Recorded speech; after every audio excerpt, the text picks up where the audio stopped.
नमस्कार साथीहरू, मेरो युट्युब च्यानलमा यहाँहरू सबैलाई हार्दिक स्वागत छ।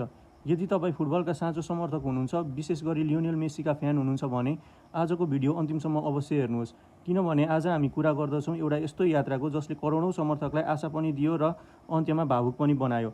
सन् 2022मा विश्वकप जितेर इतिहास रचेका लियोनेल मेसी 2026मा फेरि एकपटक अर्जेन्टिनाको जर्सी लगाएर विश्वकप जित्ने सपनासहित मैदानमा उत्रिए। के यो मेसीको अन्तिम विश्वकप थियो? के उनी फेरि एकपटक ट्रफी उठाउन सफल भए र अन्तिम खेलपछि वास्तवमा के भयो? यी सबै कुरा आजको भिडियोमा विस्तारमा जान्नेछौँ, त्यसैले भिडियो अन्तिमसम्म हेर्नुहोस्। र यदि तपाईँलाई फुटबल सम्बन्धी यस्तै भावनात्मक तथा रोचक भिडियो मनपर्छ भने च्यानललाई सब्स्क्राइब गर्न र भिडियो मन परे लाइक गर्न नबिर्सिनुहोस्।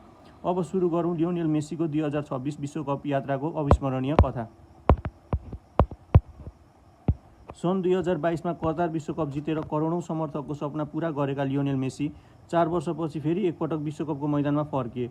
उमेर 39 वर्ष पुगिसकेको थियो। धेरैले भने सायद यो नै मेसीको अन्तिम विश्वकप हुनेछ। विश्वभरका समर्थकको एउटै इच्छा थियो, मेसीले फेरि एकपटक विश्वकप ट्रफी चुनौँ।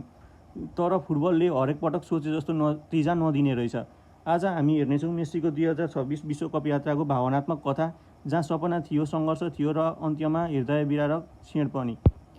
सम्म चरणबाट सुरु गर्दाखेरि अर्जेन्टिना विश्वकपमा उपाधिको दावेदार टोलीका रूपमा प्रवेश गर्यो। मेसी पहिले जस्तो तीव्र गतिका खेलाडी नभए पनि उसको खेल बुझ्ने क्षमता, पास नेतृत्व र अनुभव अझै अद्भुत थियो। हरेक खेलमा लाखौँ समर्थकको नजर उनीमाथि नै थियो, किनकि सबैलाई लागिरहेको थियो यो मेसीका अन्तिम विश्वकप खेलहरू हुन सक्छन्। अर्जेन्टिनाले सम्म चरण सफलतापूर्वक पार गर्दै नकआउट चरणमा स्थान सुरक्षित गर्यो। नकआउट चरणमा आउँदाखेरि उसको वास्तविक परीक्षा सुरु भयो। हरेक खेल गर या मर जस्तै थियो। एउटा सानो गल्तीले विश्वकप यात्रा समाप्त हुन सक्थ्यो। यही कठिन समयमा मेसीले आफ्नो अनुभव र नेतृत्वद्वारा टोलीलाई निरन्तर प्रेरित गरिरहे। अर्जेन्टिनाका खेलाडीहरूले अन्तिमसम्म हार नमानी लड्ने भावना देखाए। एकपछि अर्को जित हासिल गर्दै अर्जेन्टिना फेरि विश्वकप फाइनलमा पुग्न सफल भयो। फाइनलमा आयो सबैभन्दा ठुलो दिन, 2026 विश्वकपको फाइनल। संसारका करोडौँ समर्थकको नजर यही खेलमा थियो। सबैको मनमा एउटै प्रश्न थियो, के मेसीले फेरि इतिहास रच्नेछन्? दुवै टोलीले उत्कृष्ट प्रदर्शन गरे। खेल अत्यन्त प्रतिस्पर्धात्मक रह्यो, तर फुटबल कहिलेकाहीँ निकै निर्दयी हुन्छ। निर्णायक क्षणमा स्पेनले गोल गर्यो। अन्तिम सिटी बज्ने बित्तिकै अर्जेन्टिनाको सपना चकनाचुर भयो। विश्वकप ट्रफी यसपटक मेसीको हातमा पुगेन, तर एउटा हारले कुनै महान खेलाडीको इतिहास मेटाउन सक्दैन। मेसीले 5 विश्वकपमा आफ्नो देशका लागि खेले, लाखौँ समर्थकलाई खुसी दिए र फुटबललाई नयाँ उचाइमा पुर्याए।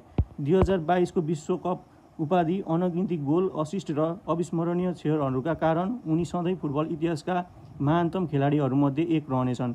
यदि यो वास्तवमै मेसीको अन्तिम विश्वकप थियो भने पनि उनले फुटबललाई दिएको योगदान कहिले समाप्त हुने छैन, किनभने महान खेलाडीहरू मैदान छोड्छन् तर उनीहरूको विरासत कहिले मर्दैन। धन्यवाद लियोनेल मेसी, हरेक मुस्कानका लागि, हरेक आँसुका लागि, हरेक जादुई पासका लागि, हरेक अविस्मरणीय गोलका लागि।